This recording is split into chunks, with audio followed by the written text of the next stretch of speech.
Welcome to the Same Side Selling Podcast. I'm your host, Ian Altman. Let's talk today about the biggest mistakes that organizations make when it comes to sales training. I see companies waste money all day long, time and time again, on sales training. And it seems odd that I'd be talking about that because I do a lot of training of organizations. I do a lot of work helping organizations to improve their skills. And what I want you to understand is that not every program is going to be the same. And the guidance I'm going to give you today is not about if I do the sales training. It's about if anyone does. Because if you spend money and you don't get results, then it hurts the entire industry. And it actually hurts your sales organization because then they start to think, well, I'm not going to do this sales training stuff because it was useless last time. So what I want to focus on is what are the biggest mistakes that people make? And then how do we ensure that sales training produces results for your organization? Because ultimately that's what we're trying to get to, right? Let's say you went out and you took a golf lesson and the golf pro was teaching you a new way to play out of the bunker. So you were a golfer and you said, I have a terrible time anytime the ball's in the sand. I don't have confidence and I'm very inconsistent. I don't know what's going to happen. And you go to someone who's an amazing golf instructor and they teach you a new way to hit the ball out of the sand. And now they teach you that lesson and you practice it and you get it. So the last few shots you hit a pretty good sand shot relatively close to the hole. And you think, wow, this is great. And now let's imagine that you don't pick up a club and you don't practice that same shot for a month.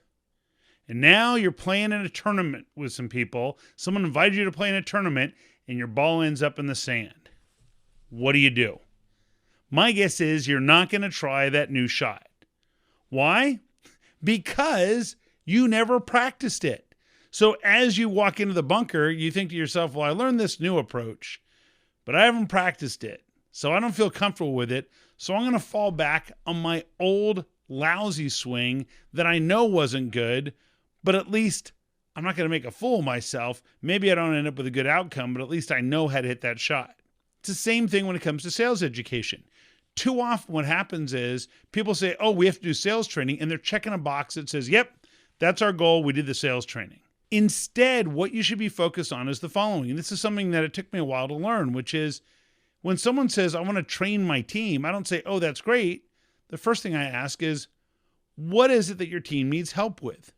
Where are they getting stuck today? Where are the biggest obstacles that they're facing? What are those obstacles? And what do you think is the cause of those? Now, I often have an opinion about what causes those problems, but I want to get their perspective on what's working, what isn't working, because every organization does not need the exact same program. In fact, if you're an organization that's facing pricing pressure all the time, you should have a detailed discussion about pricing pressure.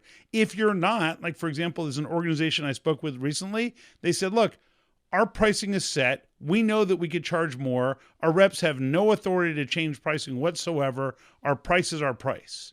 I think that's phenomenal. We don't need to spend a lot of time with that organization talking about pricing pressure because their reps don't have the authority to mess with it anyhow. So it's not a big issue for them. I don't care how good the facilitator, trainer, speaker is. If you don't practice, if you don't reinforce whatever you learn after you've had the training, you're not going to succeed. And why is that? Because we fall back on what we know. And when we get in a high pressure situation, we want to draw on the thing that we're most comfortable with. Salespeople often tell me, well, I don't have time to practice, or worse yet, it makes it uncomfortable. When I practice a role play with somebody else, it's uncomfortable.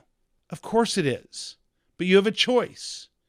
You can either mess up when it actually costs you money with a real client, or you can make a mistake in the safety of your own company where you can actually get feedback and improve and learn something along the way. So don't fall into that trap of, oh, it's uncomfortable. It might be embarrassing with my colleague, because guess what? They're going to be equally embarrassed when they make a mistake. And if you're not making mistakes, it's like when you learn how to ski. They always say, if you don't fall at all, you're not pushing yourself. Well, if you don't make mistakes at all, then you're probably not practicing real world scenarios. So top performers practice regularly. What does that mean? It doesn't mean you're practicing 20 hours a week. Who has time for that? But it does mean that top performers are practicing 1 hour a week. And when they're actually practicing real live scenarios. So my recommendation when you practice is to practice things like, okay, here's this client. Here are the types of things that are likely to come up. Now we want to practice those scenarios. And each time I want you to give a different type of response the client might give and see how you deal with it. Now, my advice is that the first iteration, all you do is when you're done, whoever's playing the role of the salesperson should say, here's what I think I should have done differently. No one else should say a word. Let them critique themselves the first time out. Then other people can start giving them feedback. And my rule of thumb is you can identify 2-to-1 positive versus negatives. And ideally, if you have multiple people giving input, you want to give input that says, here are 2 things that I thought you did great.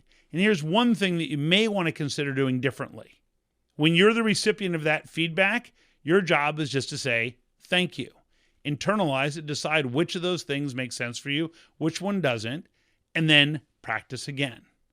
The big mistake that I see in sales training is just comes back to the notion that people try and do the exact same model, the exact same course, no matter what the organization is. And what I find is that some organizations struggle to earn attention early in the process, and then they're fine. Other ones, they earn attention fine, but they don't qualify opportunities really well, so they spend too much time chasing the wrong opportunities. Other ones have trouble figuring out who should be involved. Other organizations struggle with, well, we get in and have a good conversation, but the client doesn't understand what happens if they don't solve this. They don't know what success looks like, so they have trouble getting things approved. These are each steps along the process. Some might say, well, we do a great job until we start talking about money and what things cost. Or we struggle with people because maybe they're not set up to handle what it is we would deliver, and that's what leads to stalled deals.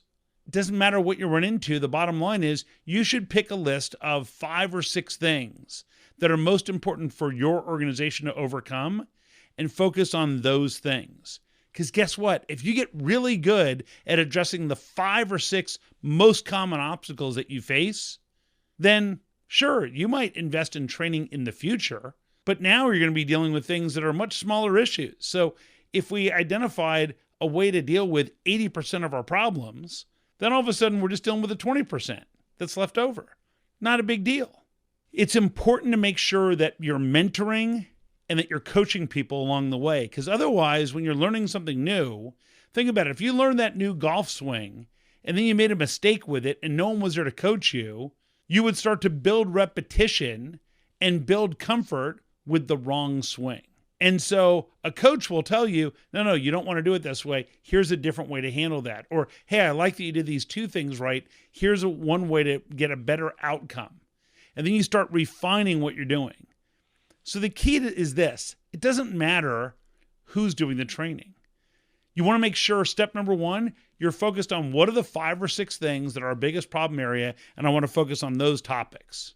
The second thing is you want to make sure you build a process for reinforcement that says, here's how we're going to practice this information, and you need to have some people on your team. It doesn't have to be an outside resource. It could be an expert internally who says, here are the things I'm noticing that we could be doing better, and is coaching people through the process so you're not building bad habits. If you follow that process, when you invest in sales education, you'll actually end up with phenomenal results.